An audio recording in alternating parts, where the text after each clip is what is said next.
anio alahady fa 2 Jona taona 2020. Alahady faharoa manaraka ny Trinité.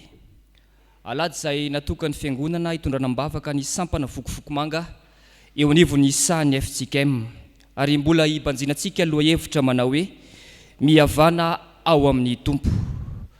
Alahady ihany koa izay atsiarovantsika ireo ray rehetra maneran-tany, koa miarabantsika ray ao anatin'izany.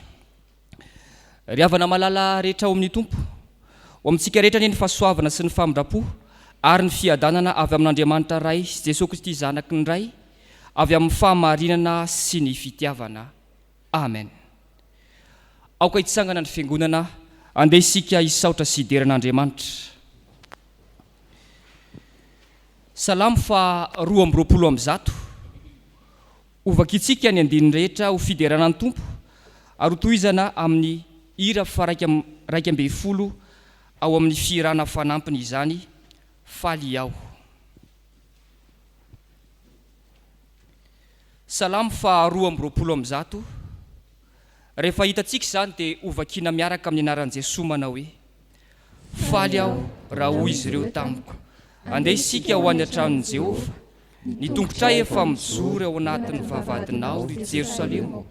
Dia anao ry Jerosalema izay efa vita tahaka ny tanàna efa voalamina tsara. Ano hiakaran'ny firenena dia ireo firenen'i Jehova, lalàna amin'ny Israely izany, mba hisaotra ny anaran'i Jehova. Fa ano misy seza fitsarana mipetraka, dia ny seza fiandriana amin'ny mpianakavin'i Davida. Mangatà fiadanana ho an'i Jerosalema, ambinina anie izay tianao, fiadanana anie ao anatin'ny mandanao, fanambinana anie ao an-dapanao. No nralahiko sy ny namako no anaovako hoe fiadanana anie ao anatinao. No ny tranon'i Jehovah Andriamantsika dia hitady izay ahatsaranao aho. Amen.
Ivavaka isika ry havana. Ry Tompo Andriamanitra rainay io, velom-pisaorana sy fankasitrananao izay amin'izao maraina izao, fa nomenao tombonandro indray entina manantona anao aty an-tranao ankehitriny. Fantatray marimarina tokoa fa ny famindraponao no tsy mahalandritra anay, ary tsy mitsahatra ny fiantranao anay Tompo. Lehibe ny fahamarinanao ary mampiseho izany ny zavaboary nataonao rehetra. Indreto ry izay Tompo Andriamanitra io manatitra ny haja sy ny voninahitra ho anao irery ihany, fa mangovotra sy matahotra eo anatrehanao ny vazan-tany rehetra, fa anao ny fanjakana sy ny fiandrianana tsy mety tapitra. Ry Tompo Andriamanitra io, tirainay amin'ny fo ianao no ny soa rehetra vitanao taminay. Misaotra anao izay satria nafonao Jesosy Kristy zanakao mba ho mpamonjy anay, ka ino izay fa manana aim-baovao hiatrika indray izao fotoana izao izay natokana hiderana anao.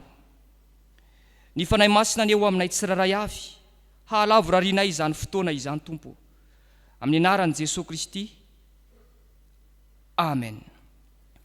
Ho fangatitsika ny fanahy masina ry havana, dia ataontsika ny hira 470 andininy 9. Fanahy endreo jereo izahay.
Ivavaka isika. Sambatra izay ray masino fa manana ny teninao izay manoro lalana anay, mampahery anay. Fantatra nefa fa ny famohan-kevitry ny soratra masina dia tsy efa ny fisainanay olombelona fotsiny ihany, koa miangavy andrindranao izay mba aoka ny fanahy masina hanampy anay hahatakatra izay tianao ambarana aminay ankehitriny, raha hamaky sy haino ary andray izany afatra avy aminao izany izay. Amin'ny anaran'i Jesosy Kristy irery ihany. Amen. Afaka mipetraka ny fiangonana. Iaraka hamaky sy haino ny soratra masina isika ry havana, izay hitantsika ao amin'ny fanekena taloha. Zakaria 9 andininy 14 hatramin'ny 17. Zakaria 9 andininy 14 hatramin'ny 17. Ao amin'ny fanekena vaovao, Mateo 5 andininy 15 sy ny 19. Mateo 5 andininy 15 sy ny 19. Ary ao amin'ny Koritianina faharoa 17 andininy 1 hatramin'ny 14. Koritianina faharoa 17 andininy 1 hatramin'ny 14. Rehefa hita dia ho vakiana misesy amin'ny anaran'i Jesosy izany. Fa izao ny lazain'i Jehovah tompony maro, toy ny sainako atonga loza aminareo tamin'ny nampatezeran'ny razanareo ao Jehovah tompony maro, ka tsy naneninao, dia toy izany koa no isainako any isoan'i Jerosalema sy ny taranak'i Joda amin'izao andro izao, aza matahotra ianareo. Izao ny zavatra ataonareo: samy miteny marina amin'ny namany avy ianareo, mitsara marina, eny, mitsara atonga fiadanana ao am-bavadinareo, ary aza misy mieritreritra ao am-ponareo anisy ratsy ny namanareo ianareo, ary aza tia fiainana tsy to, fa izany rehetra izany dia alako o Jehovah. Mihavana fangaina amin'le manana ady aminao, raha mbola miara-dia aminy ianao. Fandrao ilay manana ady aminao hanolotra anao amin'ny mpitsara, Ary ny mpitsara kosa anolotra anao amin'ny mpamatotra ka atao ao an-trano maizina ianao. Lazaiko aminao marina tokoa, tsy ho afaka ao mihitsy ianao ambara-pandohanao ny vara eventy farany indrindra.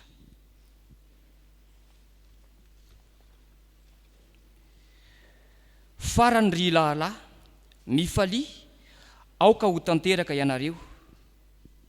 Mandraisa ny fampiononana, miraisa saina, mihavana. An'Andriamanitra ny fitiavana sy ny fiadanana ho aminareo. Mifanaova veloma amin'ny fanoroana masina. Ny olona masina rehetra manao veloma anareo. Ho aminareo ane ny fahasoavan'i Jesosy Kristy Tompo sy ny fitiavan'Andriamanitra ary ny firaisana amin'ny fanahy masina. Amen. Ray masino, manamasinanay amin'ny fahamarinana, ny teninao ny fahamarinana. Amen. Hitsangana ny fiangonana anonira di 750 ho fitsenantsika ny afatry ny Tompo. Efa tonga ty izao teny fiainana.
Petraka fiangonana. Favaka sikariavana. Faly zahay ray malalo. Afaka mitoetra atao tranonao amin'izao maraina izao. Faly zahay nomenao maraina vaovao. Faly zahay menao hery tanjaka fahasalamana. Azahoana makaty an-tranonao iaona aminao. Teranao zahay. Mankalaza anao zahay.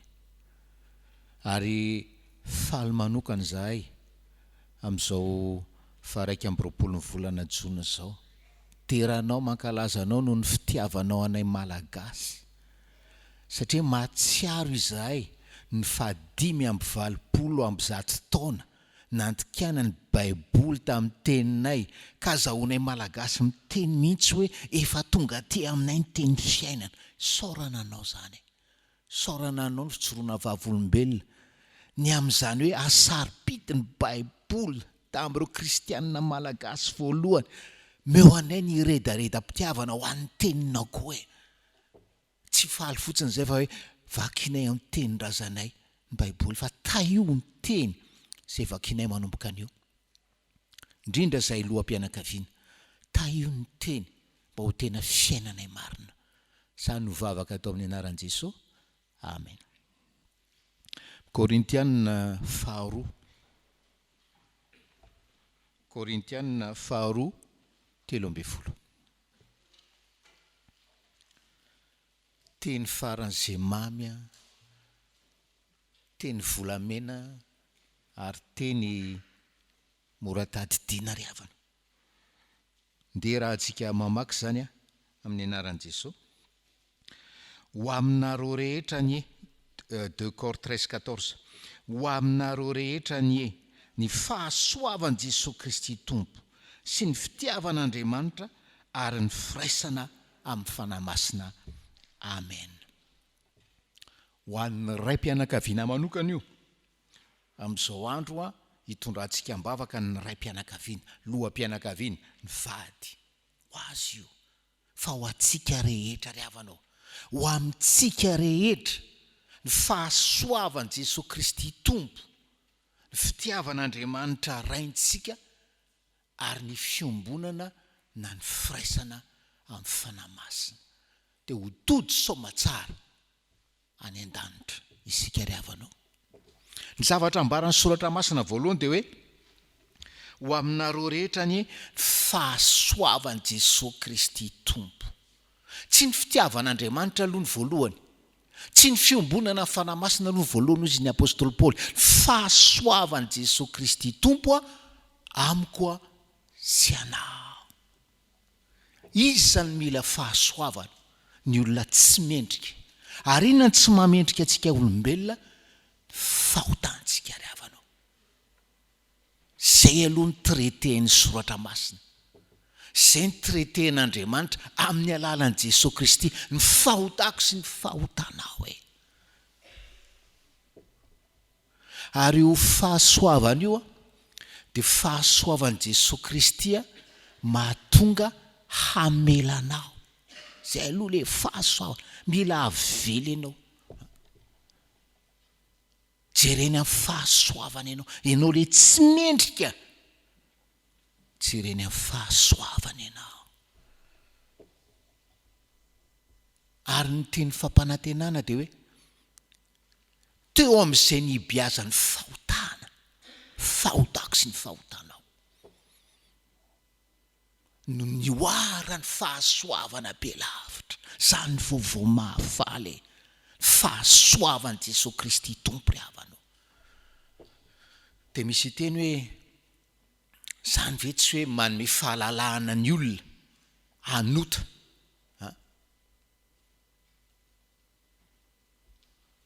ozy izy le mpiteny frantsay zay hoe zany ve tsy manome ny olona liberté de péché, satria hoe teo amin'izay nibiazan'ny fahotana no noarany fahasoavana be lavitra. Tsy ry havana, tsy manome liberté de péché le grâcen'Andriamanitra, le fahasoavana, fa manomenao libération du péché. Milibéré anao io. Lalàna Jiosy miteny hoe lalàna sivily miteny asa mangalatra. Fahasoavan'Andriamanitra miteny hoe mamela heloko anao ary zao meko hery ianao, tsisy trona tokantsony, tsy boboka toka tahaka an'io ka mambolava. Zany izy. Ary fahasoavan'i Jesosy Kristy tompo ry havana, zay ihany no manampy antsika andresy ny fahotana. Sady tsy manameloka antsika izy no manampy antsika andresy fahotana. Sady tsy manameloka antsika izy no manampy antsika andresy ny fahotana. Ary rehefa zany no ataon'i Jesosy ry havana, rehefa zany no ataon'i Jesosy, le fahasoavany miasa mamela heloka, fahasoavany miasa manampy andresy fahotana. Rehefa zany no ataony dia ny zavatra ataony keo dia hoe mampiavana amin'Andriamanitra raiko, mampiavana amin'Andriamanitra raiko, ary mamerina ao amin'ny fanekem-pahasoavana, ao amin'ilay alliance de grâce izay naoriny tamin'ny rano teo amin'ny hazo fijaliana ry havanao. Zany io fahasoavan'i Jesosy Kristy io. Mamela, mamela, manampy andresy fahotana, mampiavana amin'ny raiko any an-danitra. Ary rehefa hoe miasa ao amiko fahasoavan'i Jesosy Kristy, dia tena hoe soa ny fiainana. Vokovoko manga moa androany, misy le publicité adala be ataon'ny devoliny hoe soa ny fiarahantsika. Ampitondra anao any amin'ny helo iny, publicité tsara be avy amin'ny devoly iny. Fa raha tianao hoe vanina ny fiainanao dia ataovy hoe soa manomboka an'io fiarahako aminao Jesosy, soa ny fiarahako aminao manomboka an'io. Dia hoy ny apôstôly Paoly, ho aminareo anie ny fahasoavan'i Jesosy Kristy tompo sy ny fitiavan'Andriamanitra ray, sy ny fitiavan'Andriamanitra ray. Ry havanao, io fitiavan'Andriamanitra io nahatonga azy aniraka an' Jesosy ampiseho ny fahasoavana. Fitiavan'Andriamanitra, Jesosy dia fahasoavana, fa Andriamanitra naniraka azy aneo fahasoavana. fitiavan'Andriamanitra. Ary io fitiavan'Andriamanitra io dia fitiavana faran'izay masina, fitiavana faran'izay madio. Nefa ny tena mahagaga, fitiavana masina nefa tiantsika tsy masina, fitiavana madio nefa tsy tiantsika maloto ry havanao. Zany io, zany. Io fitiavan'Andriamanitra io dia tena hoe modelin'le fitiavana hoe tia na dia, tia na dia tsy masina azy, tia na dia maloto azy, tia anay lehilahy izy na dia tahaka ny Adama, izay lehilahy tediavin'Andriamanitra hoe aiza ianao ry Adama, tsy eo amin'ny tsy hitako amin'ny torana nametrahako anao, ho lohany vadinao. Zany ny programan'Andriamanitra zany. Aiza ianao raha lehilahy, tsy ohatran'ny Noa, nitandrina ny teniko, ary nitaizany zanany hitandrina ny teny, hiara-namboatra n'le samby fiara, ampolotona ny maro. Firy ny raim-pianakaviana ohatran'izany ry havanao? Ngamba mino izy fa tsy mitaizany ankonana ohatran'izany. Tiany Jesosy ianao ry havanao, tian'Andriamanitra rainao ianao. Zany vaovao mahafaly. Io fitiavan'ny ray io tiantsika lehilahy na dia tsy Kristy ho an'ny vady aman-janakitsika ary sy izy isika ry havanao. Zany io fitiavan'Andriamanitra ray io. Tiantsika lehilahy Andriamanitra, na dia faly manapatra fahefana azy tsika amin'ny ankonantsika, fa tsy tahaka ny Kristy maka ny toerany andevo, manompo ho vady aman-janaka. Firy ny lehilahy manompo vady aman-janaka? Fa raha Josepha aloha dia samy sefo daholo. Zay le zavatra. Tiantsika lehilahy Andriamanitra raintsika ry havana, na dia hoe zandry ny vaditsika ara-panasika. Kenao zandry ny vadinao ara-panahy, ampin'ny akamonao dia tsy zakanao le izy dia helo ny tokantranonao. Normal be fa tian'Andriamanitra ianao ary tia hanovanao izy. Tianao Andriamanitra, na tiany hoe champion ny fitiavan-tena azy ianao ao amin'ny tokantranonao. Zay le fitiavan'ny ray hoe ho aminareo ny fitiavan'ny ray e. Na finaritra ry havana le tenina mpanompon'Andriamanitra anankiray izay. Fa raha fantatro ohatran'izany ny fitiavan'Andriamanitra ray, ny tiavany ianao manokana, dia mitia azy koa ianao. Isika tia satria izy tia taloha. Fa zao izy le fitiavana dia hoe manana fo embrasé, manana fo embrasé. Embrasé zany tena mirepitiavana zany, fa tsy hoe tiako hoe tiavan'i Jehovah Andriamanitra ao zao, fa tena un cœur embrasé. Zany tian'Andriamanitra omenantsika lehilahy, mba ho tena hoe soa ny fiarahantsika amin'i Jesosy, soa ny fiarahantsika amin'Andriamanitra ry havanao. Faranan'i Paoly amin'ny hoe ary ho aminareo rehetra koa ny firaisana amin'ny fanamasina. Ho aminareo rehetra koa ny firaisana amin'ny fanamasina. Tanareo moa zany fa miara ireto le Andriamanitra inontsika dia Andriamanitra telo izay ray. Samy Andriamanitra izy telo.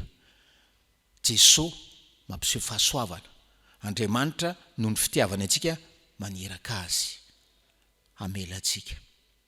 Ary ny fanahy masina ry havanao, fanahy masina no hoe zay manko le teny grika eo, micommuniquer atsika. Fanahy masina no micommuniquer, no fantsona izaran'Andriamanitra amintsika zany fitiavana zany zany fahasoavana zany. Raha zany dia teny mijanona ato anaty Baiboly fotsiny zany. Fanahy masina no micommuniquer. kanefa zao ry havana alohan'ny communiqué ny fanamasina ny fitiavana sy io fahasoavana io dia ianao zay koa le azantokaina le teny grika io firaisana mila miombona ianao amin'ny fanamasina mila miombona ianao misy mpitoroteny moa mampiasa le friendship ohatrany hoe manana amitié amin'ny fanamasina zay le manana fiombonana raha tsy manana fiombonana amin'ny fanamasina ianao tsy communiqué aminao ny fitiavan'Andriamanitra izy tsy communiqué aminao fahasoavan'i Jesosy Kristy ka iasao inona mivavaky ny olona hoe te hiray amin'ny fanamasina te hiombona amin'ny fanamasina manantena amin'ny fanamasina hicommuniqué fitiavana sy fahasoavana hoe ray malalo mangataka aminao amin'ny anaran'i Jesosy Kristy oka zaho ho tempolon'ny fanamasina araka ny programanao amiko oka zaho ho tempolon'ny fanamasina araka ny programanao amiko fa manaiky ary hoe rehefa tempolon'ny fanamasina dia ny fanamasina ry havana sady communiqué le fitiavana communiqué le fahasoavana araka lera 174 tsara be teo hoe fanamasina no anorantsika lalany fanamasina no anorantsika lalana zany io teny volamena io ry havanao faranana zao teny zao ry havanao raha azotsika mazava-dehibe an'izany tsodrano zany tapony hevitra rahalahy tapony hevitra manomboka androany isaina bebe kokoa ny 2 Cor 13-14 io ianao zany hoe fahasoavan'i Jesosy Kristy aminao zany fitiavan'Andriamanitra rainao an'izany rainao zany hoe firaisana ny fanamasina zany ary ny fisainanao an'izany mandrakariva anova ny finoanao fa anova indrindrindra koa mavady ianao maray mpianakaviana anova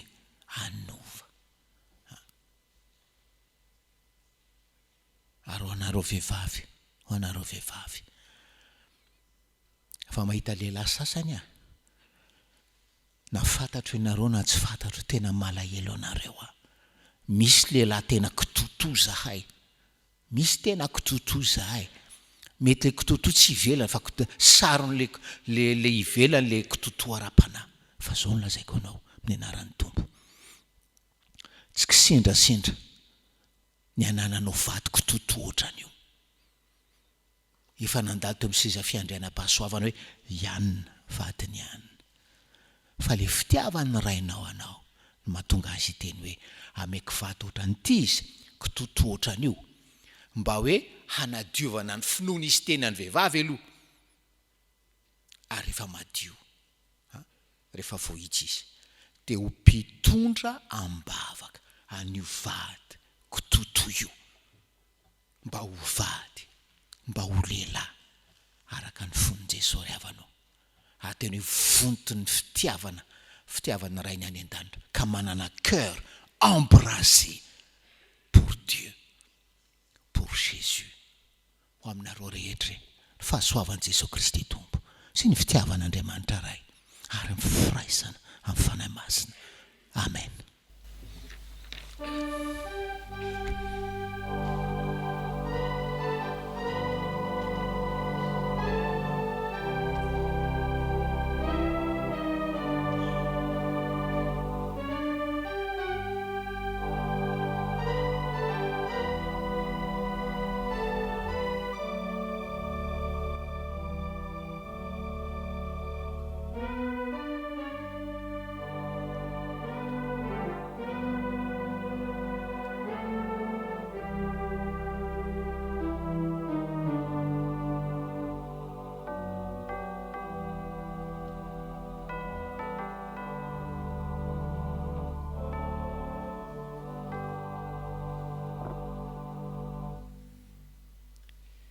Ivavaka isika ry havana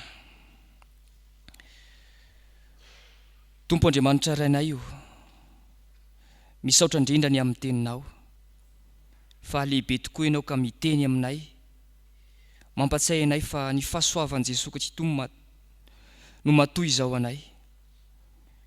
Mampatsiahy anay fa ny fitiavanao Andriamanitra no nanirahanao an'i Jesosy Kristy Tompo, ary ny firaisana amin'ny fanahy masina no ahafahanay tena mifandray aminao.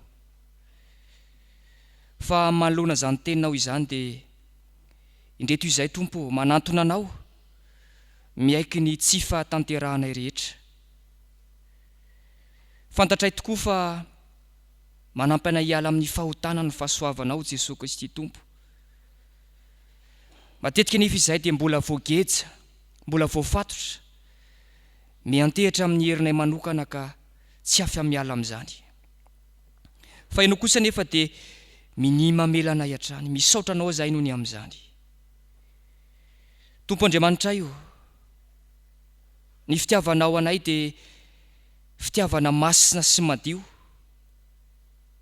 Tsy mijery anay arak'izay fahalotonay ianao.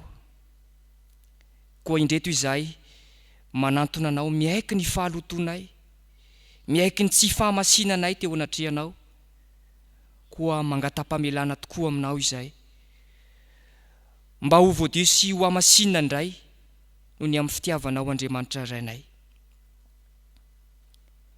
Indreto izay Tompo Andriamanitra io,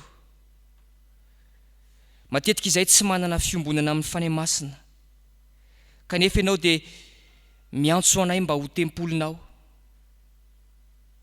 koa miaiky eo anatrehanao izay fa tsy nahatanteraka ny sitraponao, koa mangatam-pamelana aminao izay noho ny amin'ny famonjena vitanao tao amin'i Jesosy Kristy Tompo. Fantatray fa Andriamanitra mamindra fosy miantra ianao, fa asehonay kosa fa vonina izay, manapa-kevitra izay, mba handeha araky ny fahasoavanao, handeha araky ny fitiavanao, ary iombona feno amin'ny fanahinao masina. Raisinay amin'ny finoana sy ny fanantenana tanteraka ary Tompo, ny famelan-keloka izay atolotra ao amin'ny mpanota mibebaka sy manana fotorotoro. Misaotra indrindra Jesosy ny amin'ny fanavotana vitanao, omenay voninahitra sy hoderainay mandrakizay ny anaranao. Indreto ary izay mivavaka ho anay tsiraray avy izao Tompo, mba hatsiaro tena handray ny fahasoavanao isan'andro, atoky ny fitiavanao Andriamanitra ay, ka ho tonga modely amin'ny fitiavana ihany koa, ka tsy ho tia satria fa ho tiana dia. Fantatray fa te hanovanay ianao ko mangataka aminao izay, miasa eo amin'ny fiainanay, mba hiova ho amin'ny sitraponao ny fiainanay rehetra. Mivavaka aminao izay fanahy masino, mba ho tafahombona feno aminao tokoa ane izay, noho ny aminao sy ny fitarianao. Amin'izao fotoana izay natokana hitondranam-bavaka ny sampana vokofomanga eo ny sany Fjkm izao raha io, dia mitondra mbavaka izany sampana izany izay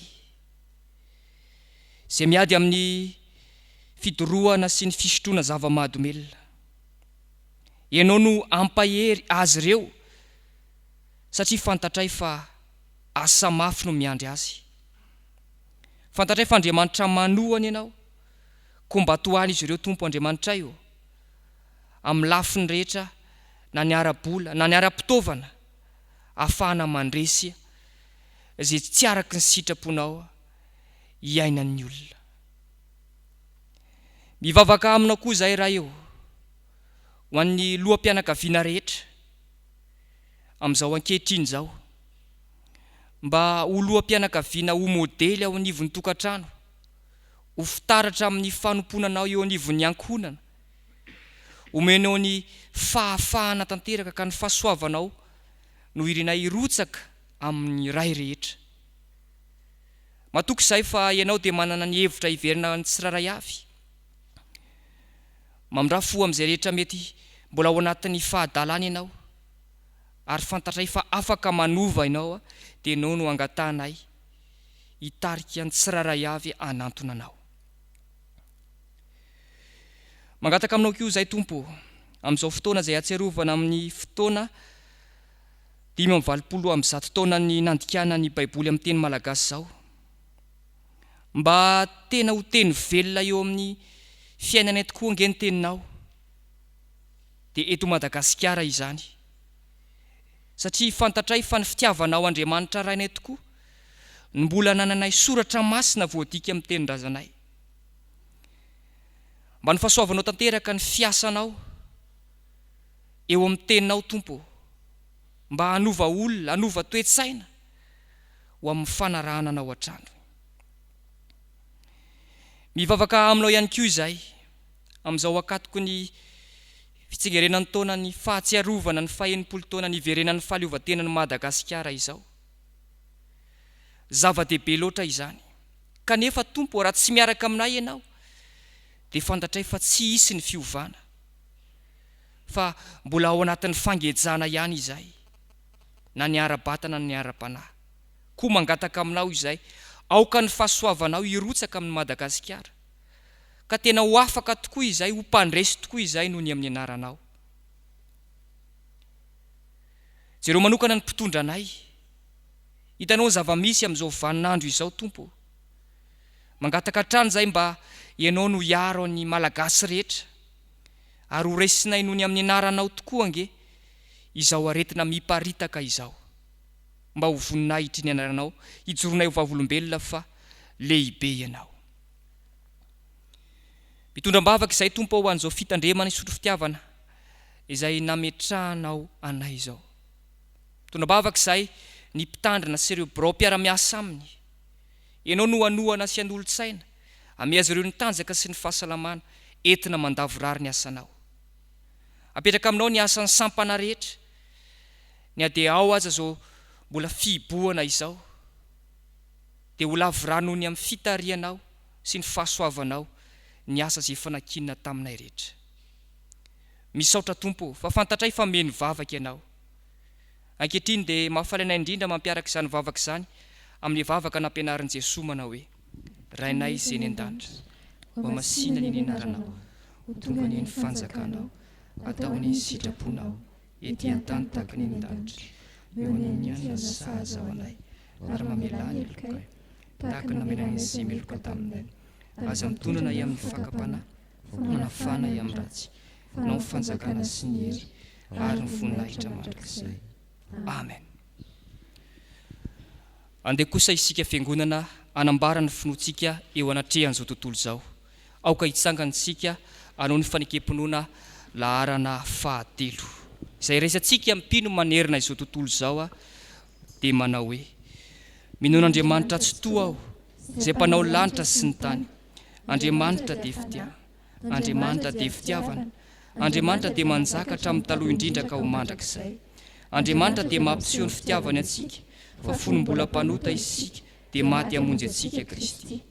Mino an'i Jesosy Kristy zananay tokana tompontsika aho, tonga izy hitady sy hamonjy ny very, izy ny lalina sy fahamarinana ary fiainana, izy dia tsy miova omaly sy anio ary mandrakizay. Mino fany masina aho, izy no manambara ny fanahy isika, fa zanak'Andriamanitra isika, fanahy iray ihany nanaovana batisa antsika rehetra ho tena iray. Ny fandresena izay enti maresy izao tontolo izao dia ny finoantsika. Tompo, ampitombo ny fironay. Amen. Afaka mipetraka ny fiangonana.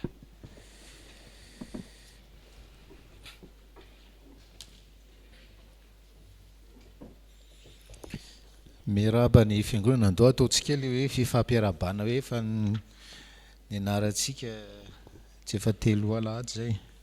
Ny anankiray izany ny teny hoe mampatsiaro ny voatoatin'ny finoantsika hoe tsangana tamin'ny maty Kristy. Dia mamaly anankiray hoe eny tsangana tokoa izy. Ndao raha hoe teny ny voisin-nao hoe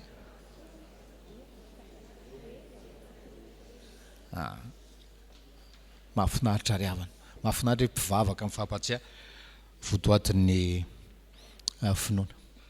Miraba anareo vokivoky manga etitsika efitsika mambavaka amin'izao alahady 21 juin zao inganeka hoe vokivoky manga vita fihavanana amin'i Jesosy ianareo, misaotra ny amin'ny asa fanairana, misaotra ny amin'ny asa fampetreretana ary tena hoe famonjena fireneny zany ny amaratsy ny fiboboana toka fa ingany ka tsy vokovoko-manga ohatra ny hita any akafa ny vokovoko-manga ny isotry fitiavana tena tsy mikitika na mikasika na ohatra n'iny ara fa vokovoko-manga any akafa tsy mikasika na mikitika fa mpanao kolikoly mpanohitra sy ny karazany oka ny vokovoko-manga eto amin'ny Fjkm Isotry Fitiavana vokovoko-manga vita fihavana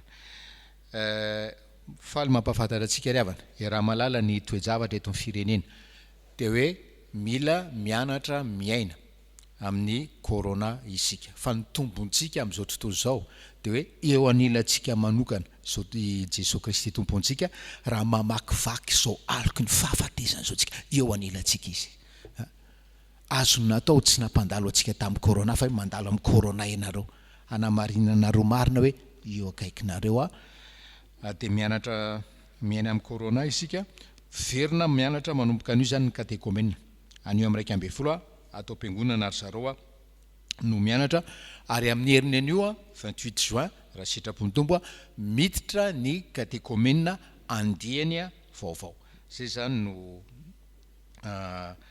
fampahafantarana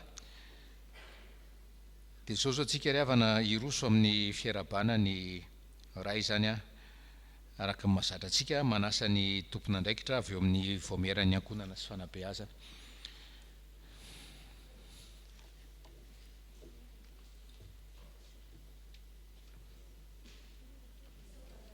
Na tompoko nanome fitenenana ankehitriny isika araka ny teny ray aman-dreny mitandrina teo dia tonga amin'ny fotoana asa vavolombelona dia ny fiarabana ny iray rehetra izay tonga atatran'Andriamanitra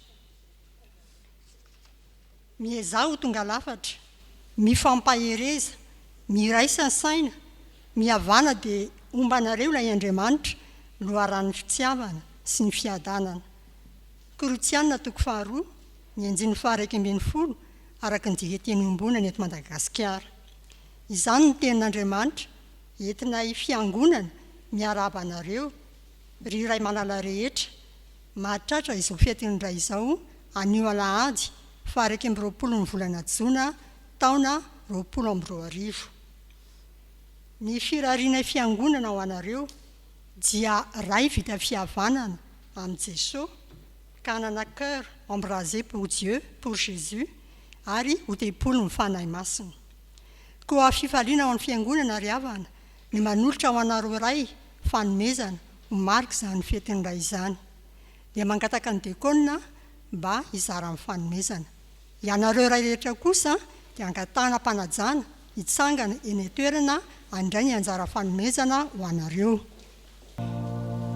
Satria efa ny ampelantanan'ny ray rehetra ny fanomezana dia maingavy ny ray aman-dreny mpitandrina hanome ny havatra fonosina izany fanomezana izany.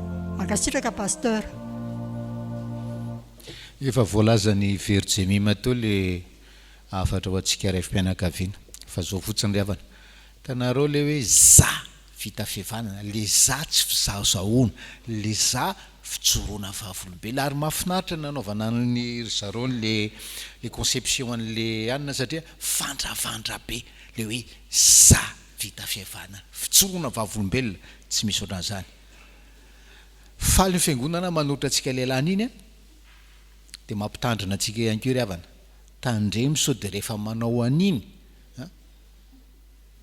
ka ozy izy le olona akaikinao zay le zavatra ary tandremo sao dia maloto ny tisaotra dia tsisy afa-tsinao dia ino nanaovako zay le zavatra fa fijoroana vavolombelona misaotra vero. Zao sika ry havana dia tonga amin'ny fotoana hiarabana manokana any pasteur Solofo Ramaolo Miaso sy pasteur Fabien Rakotina Solo.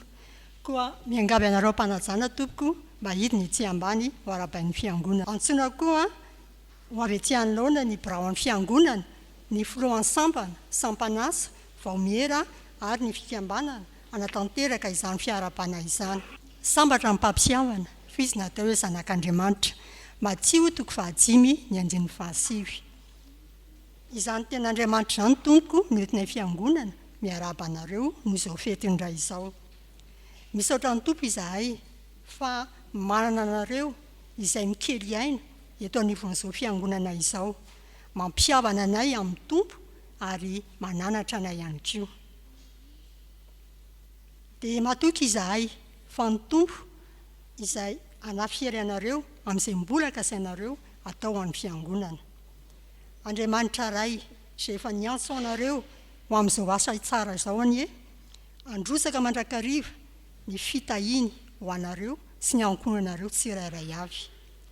Irinay ny herin'ny fanahy masina hitaridalana anareo mandrakariva amin'izao adidy masina sahaninareo izao tompoko. Ary ho mariky ny fifalian'ny fiangonana dia indro misy fanomezana atolotray ho fiarabananareo tompoko.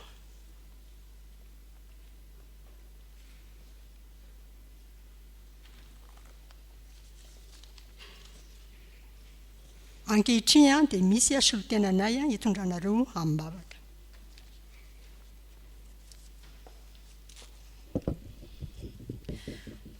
Tompo malalo, misaotra sy mankasitraka anao izahay noho izao fotoana manokana ahatsiarovana ny ray izao, fetin'ny ray 2020. Dia ilay ray loharan'ny poirana nantsoinao masovoinao eo anivon'ny ankonana sy ny fiangonana. Totoana iambavaka eo aminao izy ireo ray malala, mba hanamafy mandrakariva ny fihavanany aminao, anovoza ny fitiavana voalohany, tanteraka, avolenta, 20/20, hitiavany sy hanom-pony anao sy ny ankonany. Tario izy ireo tompo malala, ahatakatra ny asaro-bidiny andraikitra napetraka ao aminy, ka ilofana toy izany araky ny fenitra napetraka ao, dia ho tsapa sy hotan'ny ankonana sy ny fiangonana amin'ny alalany, ianao ray izay any an-danitra. Mifona ho azy ireo izahay amin'ny fahotana mbola mety mamatotra azy. Fanahy masina ho fotoana fandinihan-tena hitarika azy amin'ny fibebahana marina ane izao fetiny anio izao. Ray malalo izay any an-danitra, fetinao anio. Koa osolo-panomezana dia tario sy ampio izay rehetra zanakao, anao izay hahafaly anao. Ho zandrikelin'i Jesoa, mpianatrao mpankatoa, vavolombelonao tokotokoa. Tsy izao anio izao ihany fa raha mbola eto tany. Dia manaritra fisaorana fa avy aminao ihany na fikasana na fanaovana. Amin'ny anaran'i Jesosy zokinay. Amen.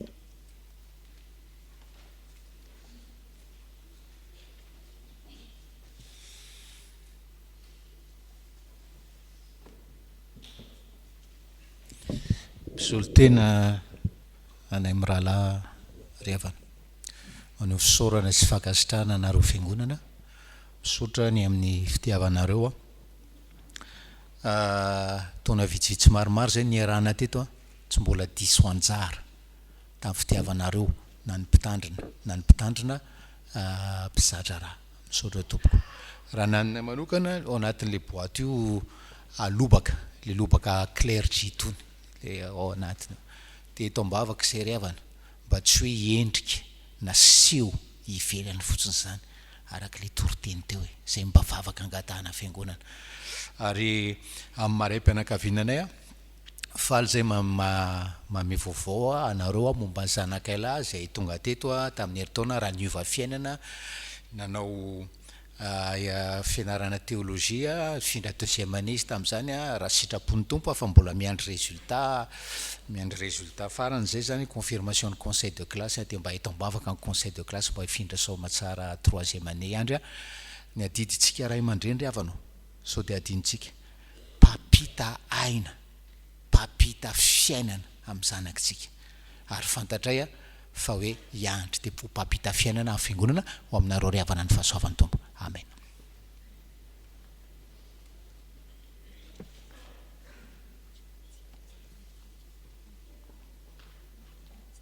Tsara manamarika tompoko ho an'ireo renim-pianakaviana izay tsy nahazo ny anjarany tamin'ny herin'ny androany, dia afaka maka izany afaka omena amin'ny herin'ny androany. Amin'ny herin'ny androany ilay izy mba omena ho an'izay renim-pianakaviana mbola tsy nahazo ny anjarany tamin'ny herin'ny lasa teo. Misaotra indrindra tompoko. Iroso amin'ny 10 minitra ny fanomanam-panahy isika riavana, mariana ohatran'izay satria andray ny fanasan'ny tompo isika rehefa avy eo. Toantsika manana endrika manokana riavana le fandinihan-tena. Raha sitrakareo pastera sy ny vehivavy no andohalika hivavaka ho an'ny lehilahy rehetra. Mety eo akaikinao vadinao, mety ato ny vadinao fa tsy eo akaikinao, mety ato ny dadanao, anadahanao, mety ianao rerina ato misy lehilahy tiany tompo entinao ambavaka amin'izao fetin'ny ray izao ry havana, izay no antony antsika ty. Dia ho an'izay vehivavy afaka mandoalika ry havana, dia mba mandoalika izy marina fa sarotra ny sarotra koa ny mandoalika eny ambony eny, nefa tsy fantatra izy moa sarotra le mandoalika eny ambony eny sa le miakatra ery amin'ny hazo fijaliana ery moa zany. Zay le izy andao moa andaontsika hivavaka ho an'ny lehilahy ato amin'ity fiangonana ity, anova ankonantsika, anova fiangonansika, anova firenensika. Vehivavy zany no miara mandoalika amin'ny pastera zany. Ndao ry havana malala.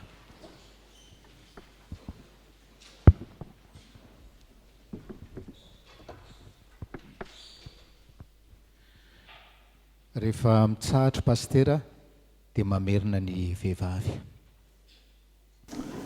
Ray malalo, rainay no Jesosy Kristy tomponay.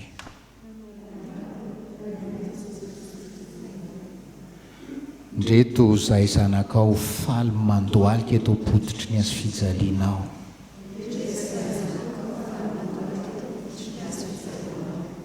Sotra ny amin'io hazo fijalianao io nanambaranao ny fahasoavanao.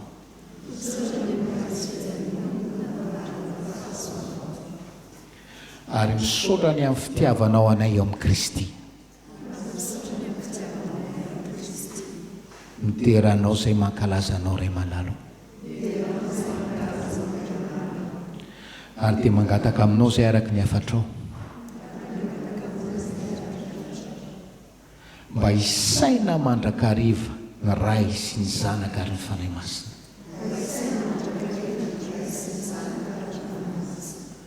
Fony izay ny amin'ny tsy nahazoanenana tanteraka izany. Ary ankehitriny zahay dia mitondra ny lehilahy rehetra eto amin'ity fiangonana ity eo anatrehanao.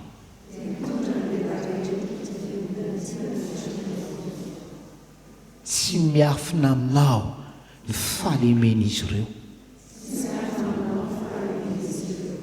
Tsy miafina aminao izay mety ho tsy fahatanterahana. Tsy miafina aminao izay mety avonavim-po. Tsy miafina aminao izay fiveran-tena ho zavatra. Tsy miafina aminao izay mety hoe fampandeferana anao sy ny teninao.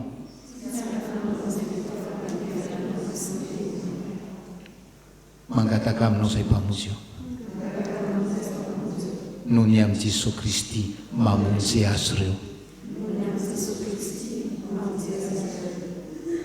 Ianao tompo anao mahazo ireo amin'izay mbola mety ho fatorana. Ianao ihany koa no anasitrana ny fony amin'izay mety ferehetra ka tsy ahaizany mity.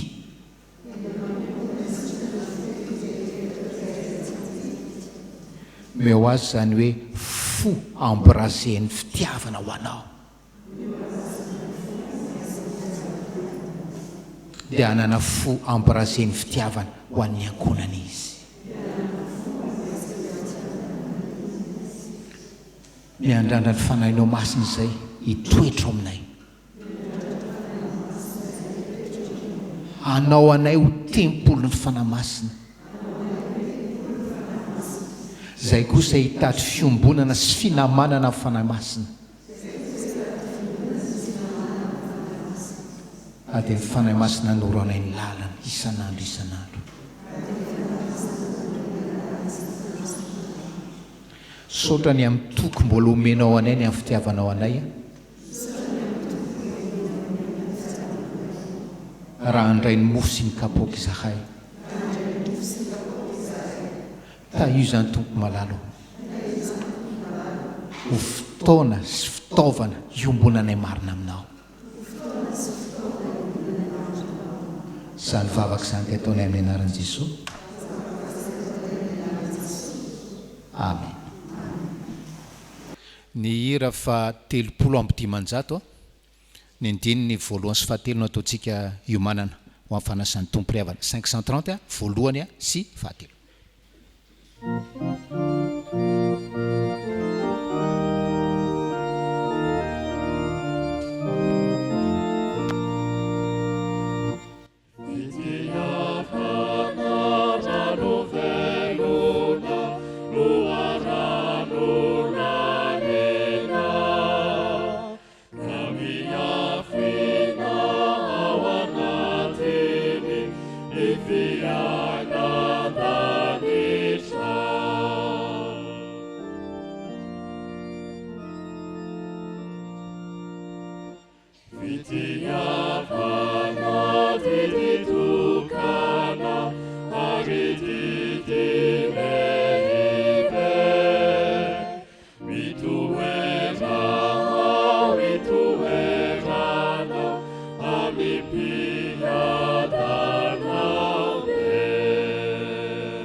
Mivelatra manoloanantsika riavana ny fanasan'ny tompo a izay manambara ny fanatrehan'ny tompo sy ny fahasoavan'Andriamanitra amin'ny fomba hita maso sy azo sapahitanana.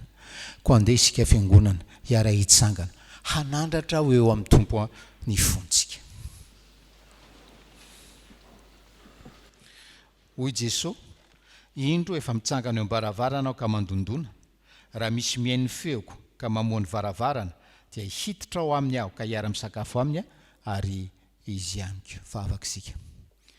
Fantatray fa tompon'ny tompo sy mpanjakan'ny mpanjaka ianao ry Jesosy Kristy mpamonjy anay eo, anao avokoa ny fahefana rehetra any an-danitra sy ety ambonin'ny tany, midera sy mankalaza ary manome voninahitra anao isan'andro ny anjely tsy omby alinalina, ny mpaminany, ny apôstôly, martiora ary ireo olom-boafitra efa sambatra any aminao. Koa avelao reny feonay mba iombona amin'ny feon'izy ireo, misantatra sady ny fanjakana sy ny fiompiana hoe masina, masina, masina Jehovah tompony maro, henika ny voninahitra ao ny tany rehetra. Amen.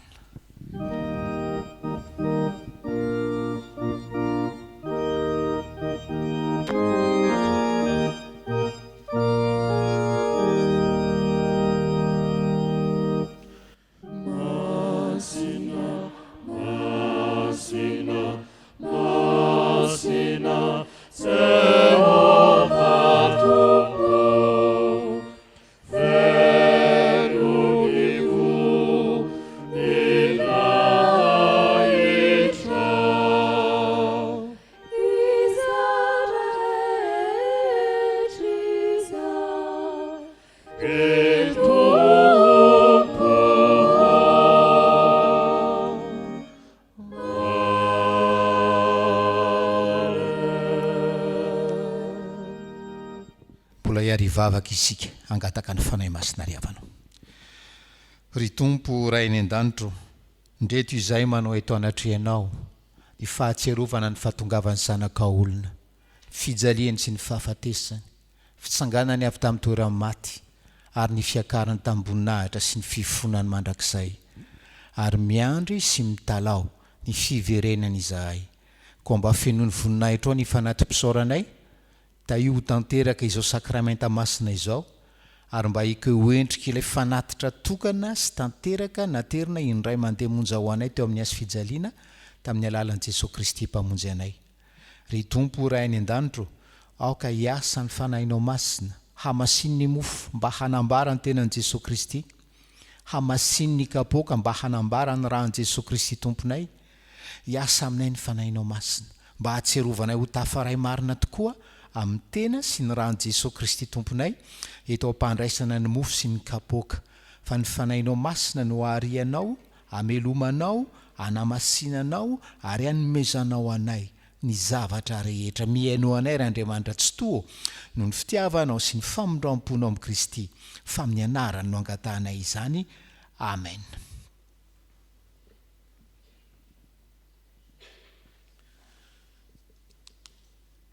Ny mofo izay vakintsika dia firaisana amin'ny tenan'i Jesosy Kristy tompontsika izay novakiana ao antsika.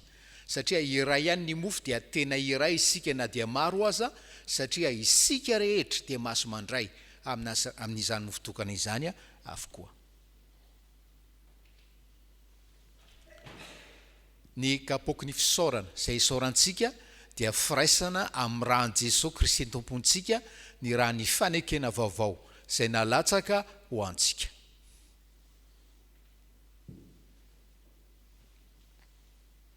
Aoka isika iompo-po amin'ny fanetrany tena hoe Tompo, tsy mendrika atao hoe zanakao aho. Tompo, tsy mendrika nidiranao ambany tafitranoko aho. Tompo, tsy mendrika nitsimpona izay sombotsombony latsaka avy amin'ny latabatra ao akory aho. Kanefa ho ianao hoe izay manantona dia tsy mba halafiko mihitsy. Amen. Petraka ny fiangonana. Hoy ny Tompo, andeha fehivavoavoatra ny fanasana.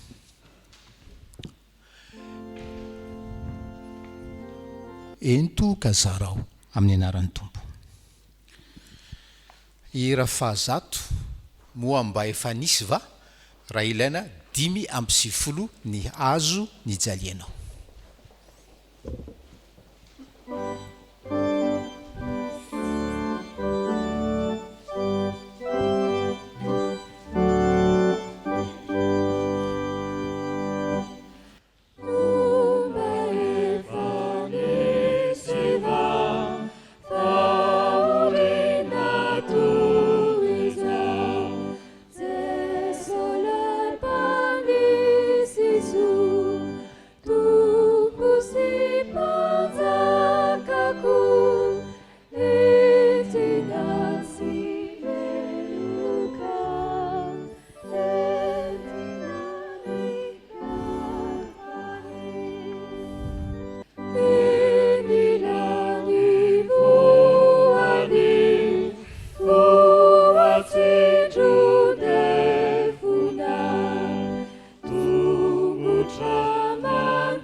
Aoka hitsangana fiangonana. Hoy ny Tompo, ity ny tenako raiso ka hano.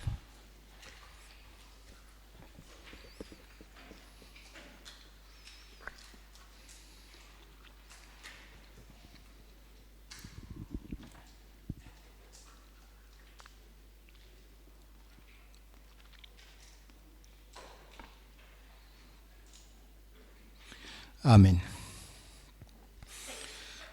Ho ihan'ny Tompo, ity ny rako raiso ka misotroa.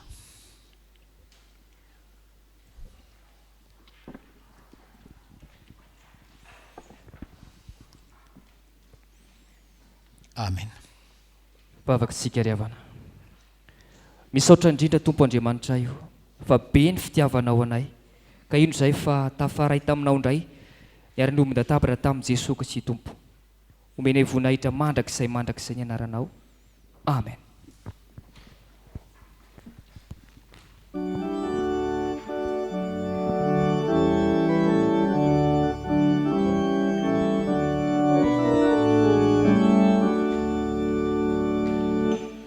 Return.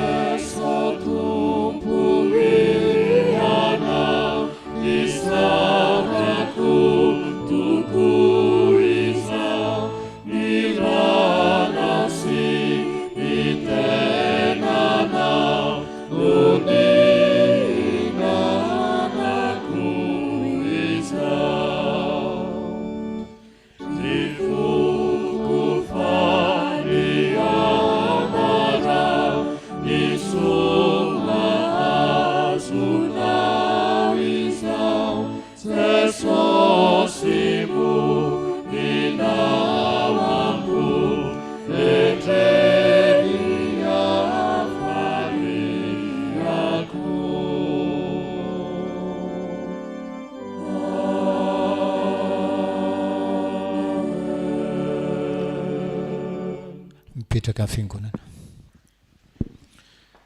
Hira fa 2:20 hitako izao sakaisany fahasambarana ao amin'ny fiarana fanampy ny fa 7:30 raha io mba faniriko.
Sotra ny tompo isika riavana afaka mamarana fotoana. Ny hira fa 2:40 amin'ny teninjato 342 le 2 corps 13-14 atao no ataontsika tsodrano ary mahafinaritra ny taridalana nomeny fanany le mpamorokira hoe ary ny firaisana amin'ny fanahy masina ho amintsika sahala hoe tsika zany any fa metsodrano fiangonana mitsangana mihira pastera mametra tanana izay no amarana antsika ny fotoana riavana mitsangana ny fiangonana.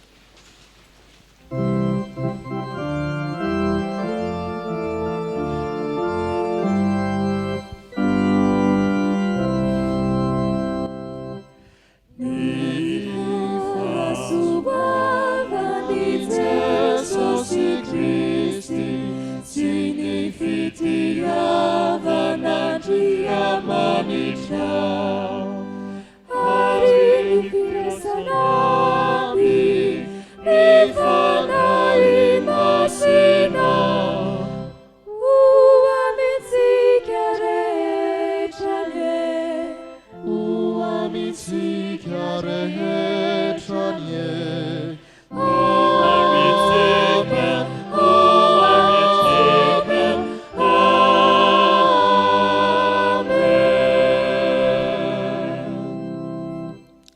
fiangonana fa afaka mangeny sikariavana.